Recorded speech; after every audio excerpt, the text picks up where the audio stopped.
हर हर महादेव दोस्तों, आपके अपने चैनल शिव धार्मिक में आपका बहुत बहुत स्वागत है। भगवान भोलेनाथ की कृपा आप पर और आपके परिवार पर सदा सर्वदा बने रहे। ओम वासुदेवाय नमः। दोस्तों, भाद्रपद मास के शुक्ल पक्ष की चतुर्दशी तिथि को अनंत चतुर्दशी के नाम से जाना जाता है और ये तिथि सनातन धर्म में बहुत महत्वपूर्ण होती है। इस दिन भगवान श्री हरि विष्णु के अनंत रूपों की पूजा आराधना की जाती है और भाद्रपद मास की चतुर्दशी तिथि से प्रारंभ होकर अनंत चतुर्दशी तिथि तक चलने वाला भगवान गणेश का जन्मोत्सव भी आज समापन की तरफ होता है। अनंत चतुर्दशी समापन के दिन भगवान गणेश का विसर्जन किया जाता है, तो बहुत महत्वपूर्ण होती है अनंत चतुर्दशी।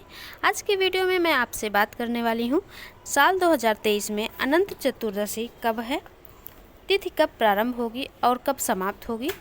जो भक्त अनंत चतुर्दशी का व्रत धारण करते हैं उन्हें व्रत कब धारण करना चाहिए और अनंत चतुर्दशी पूजा का शुभ मुहूर्त क्या होगा, पूजा की विधि क्या होगी और भगवान गणेश का आप विसर्जन कर रहे हैं तो आज के दिन किस प्रकार से भगवान गणेश का विसर्जन करना चाहिए, किन बातों का ध्यान रखना चाहिए, तो ये संपूर्ण जानकारी आपको आज की वीडियो में मैं शेयर करने वाली हूँ। तो वीडियो को पूरा ज़रूर देखिए और वीडियो आपको पसंद आए तो एक लाइक तो ज़रूर कीजिए, क्योंकि आपके लाइक से मुझे पता चलता है कि मेरे द्वारा बनाई जा रही वीडियो आपको पसंद आ रही है, आपके लिए उपयोगी है। साथ ही आज चैनल पर अगर नए हैं, अभी तक चैनल को सब्सक्राइब नहीं किया, तो अगर आज की वीडियो आपको अच्छी लगती है तो चैनल को सब्सक्राइब करके बेल आइकन को प्रेस कर दो। इससे ये होगा कि इस चैनल पर अपलोड होने वाली वीडियो की नोटिफिकेशन आपको सही समय पर प्राप्त होगी। तो देखिए, बात करते हैं पूजा के शुभ मुहूर्त के बारे में। इससे पहले बात करते हैं पूजा विधि के बारे में, पूजा हमें किस प्रकार से करनी चाहिए। तो देखिए, अग्नि पुराण में अनंत चतुर्दशी के व्रत का वर्णन मिलता है। इस दिन भगवान श्री हरि विष्णु के अनंत स्वरूपों की पूजा करने का विधान बताया गया है और अनंत चतुर्दशी के दिन अगर आप व्रत नहीं करते तब भी पूजा आपको ज़रूर करनी चाहिए, क्योंकि अनंत चतुर्दशी का सनातन धर्म में बहुत महत्व बताया गया है। तो प्रातःकाल जल्दी उठ जाइए और स्नान इत्यादि करने के बाद साफ स्वच्छ वस्त्र धारण कर लें। अब अनंत चतुर्दशी के पूजा का संकल्प लें। अगर व्रत करना चाहते हैं तो व्रत का भी संकल्प ले सकते हैं। इसके बाद अपने घर के मंदिर में या फिर अलग से भी आप चाहें तो एक चौकी लगा लीजिए। उस पर भगवान श्री हरि विष्णु की मूर्ति या प्रतिमा जो भी आपके पास है उसे स्थापित कर सकते हैं। और शास्त्रों के अनुसार अनंत चतुर्दशी व्रत में और पूजा में कलश की स्थापना करना चाहिए और कलश की स्थापना करके तभी हमें पूजा करनी चाहिए।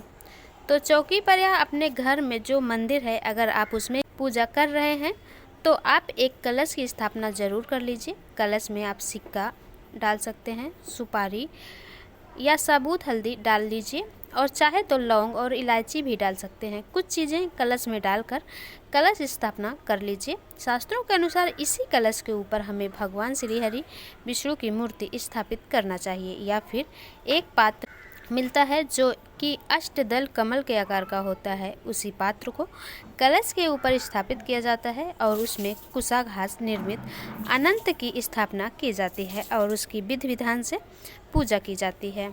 लेकिन अगर आपके पास कुशा घास नहीं है या फिर आप कुशा से निर्मित नहीं कर सकते अनंत, तो ऐसे में भगवान की मूर्ति या प्रतिमा भी कलश के ऊपर स्थापित कर सकते हैं। या आप चाहे तो कलश पर दीप स्थापित कीजिए, मतलब दीप कलश तैयार कीजिए और उसके बाद भगवान श्री हरि विष्णु की मूर्ति या प्रतिमा जो भी आपके पास हो वो उस चौकी पर स्थापित करके विधिवत उनकी पूजा आराधना कर सकते हैं। भगवान श्री हरि विष्णु की मूर्ति की स्थापना करें, कलश की स्थापना करें, उसके बाद दीपक प्रज्वलित करें।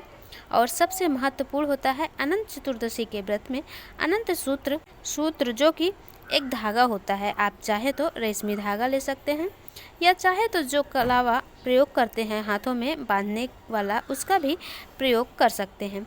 अगर आपके पास कलावा भी नहीं है, धागा भी नहीं है, आप कच्चे सूत्र का प्रयोग कर सकते हैं। और अगर आपके पास कच्चा सूत्र सफ़ेद रंग का है तो ऐसे में आप उसको केसर या हल्दी से उसे रंग देना चाहिए और फिर उसमें 14 गांठें आपको लगानी चाहिए और उसके बाद भगवान श्री हरि विष्णु के सामने उसे अर्पित करके विधि विधान से भगवान श्री हरि विष्णु की पूजा करें और उस अनंत सूत्र की विधिवत पूजा आराधना करें, जैसे कि धूप दीप अर्पित करें, पुष्प अर्पित करें।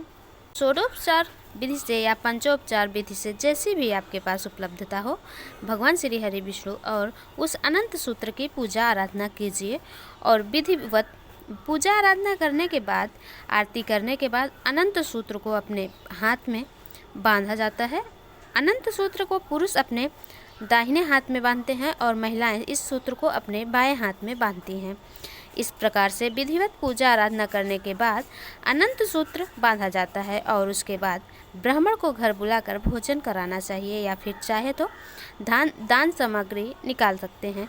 तो विधि विधान से अगर आप आज के दिन अनंत रूप से भगवान श्री हरि विष्णु की पूजा आराधना करते हैं तो सभी प्रकार की कामनाएं भी पूर्ण होती हैं और सभी प्रकार के बाधाएं जो अब हमारे जीवन में होती हैं, विभिन्न प्रकार के कष्ट हमारे जीवन में होते हैं, उन समस्त प्रकार के कष्टों से और प्रकार के बाधाओं से मुक्ति मिलती है और अपने हाथ में बांधने से भी सभी प्रकार संकटों से, सभी प्रकार के विघ्न से, बाधाओं से आपकी रक्षा होती है।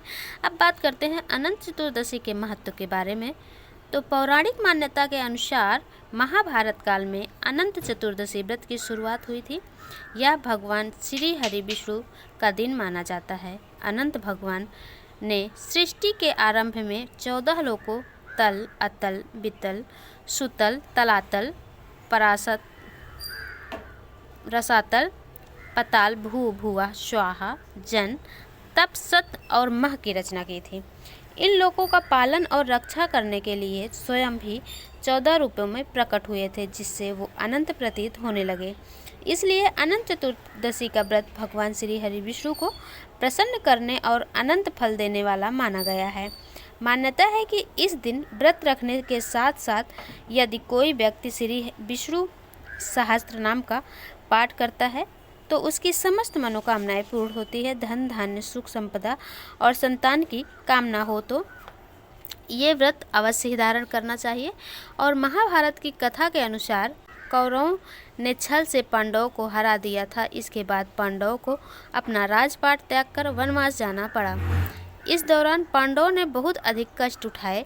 तो एक दिन भगवान श्री कृष्ण पांडवों से मिलने जब वन पधारे तो भगवान श्री कृष्ण को देखकर युधिष्ठिर ने कहा, हे मधुसूदन, हमें इस पीड़ा से बाहर निकालने का और दोबारा राजपाट प्राप्त करने का कोई उपाय बताइए। तब युधिष्ठिर की ये बात सुनकर भगवान श्री कृष्ण ने कहा, आप सभी भाई अपने पत्नी समेत भाद्रपद मास की शुक्ल पक्ष की चतुर्दशी तिथि का व्रत रखिए और अनंत भगवान की पूजा करें।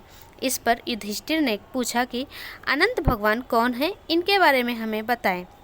इसके उत्तर में श्री कृष्ण ने कहा कि यह भगवान विष्णु के ही रूप हैं। चतुर्मास में भगवान श्री हरि विष्णु शेषनाग की शैया पर अनंत शयन में रहते हैं। अनंत भगवान श्री हरि विष्णु ने ही वामन अवतार में 2 पग में ही 3 लोकों को नाप लिया था और इनके ना तो आदि का पता है और ना अंत का पता है, इसलिए ये अनंत कहलाते हैं।